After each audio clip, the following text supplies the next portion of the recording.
আসসালামু আলাইকুম ওরহমতুল্লাহি ওবরকাতুহু। প্রিয় দর্শকবৃন্দু, আশা করি সবাই ভালো আছেন। আজ আমি খুবই গুরুত্বপূর্ণ বিষয় নিয়ে আলোচনা করব, যা এর আগের ভিডিওতে আমি আপনাদের সামনে তুলে ধরেছিলাম। আল্লাহ তাআলা কোরআনের মধ্যে বলেন, উদউনি আস্তাজিব লাকুম, যে তোমরা আমার কাছে দোয়া করো, আমার নিকটে দোয়া করো, আমি তোমাদের দোয়া গ্রহণ করব বা কবুল করব। তো এখান থেকে বুঝতে পারা যাচ্ছে যে আমাদেরকে দোয়া করতে হবে, আর রহমানুর রহিম আল্লাহ তাআলা আমাদের দোয়াখানাকে কবুল করবেন। তো এখান থেকে বুঝতে পারা যাচ্ছে যে আমাদেরকে দোয়া সব সময় চাইতে হবে, সুখে দুঃখে আল্লাহর কাছে দোয়া চাইতে হবে। আর দোয়া কবুল হওয়ার জন্যে অনেক লোক বলে যে দোয়া কবুল হয় না। তো দোয়া কেন কবুল হয় না, তার জন্যে কি কারণে দোয়া কবুল হয় না বা কী সিস্টেমে দোয়া চাইতে হবে, এর আগের ভিডিওতে আমি আপনাদের সামনে তুলে ধরেছিলাম বা বলেছি। আজকে বলবো হাদিস শরীফের মধ্যে রয়েছে, কিতাবটির নাম হলো তাফসিরে খাজাইনুল ইরফান।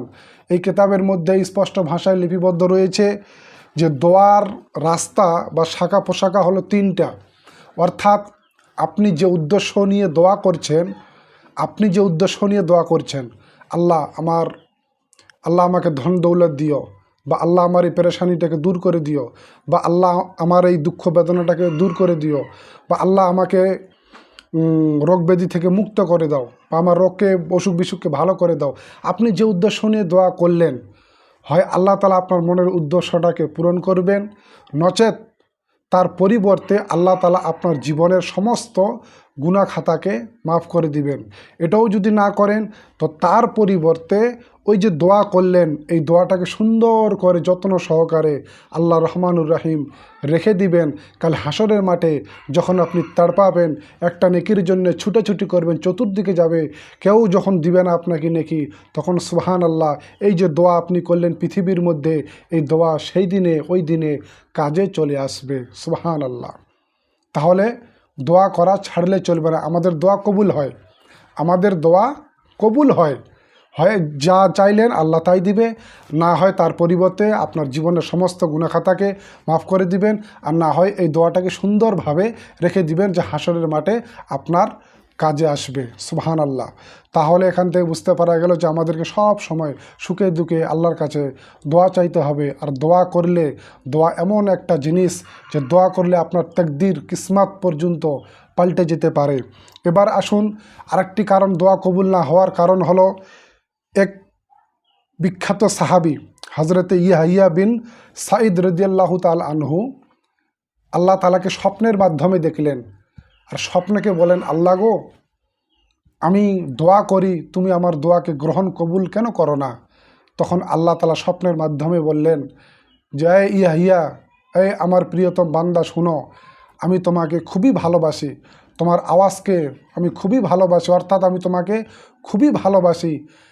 আর আমি চাই যে তুমি আমার কাছে সব সময় দোয়া চাও, তোমার দোয়া চাওয়াটা আমার কাছে খুবই পছন্দনীয়, আমাকে খুবই ভালো লাগে।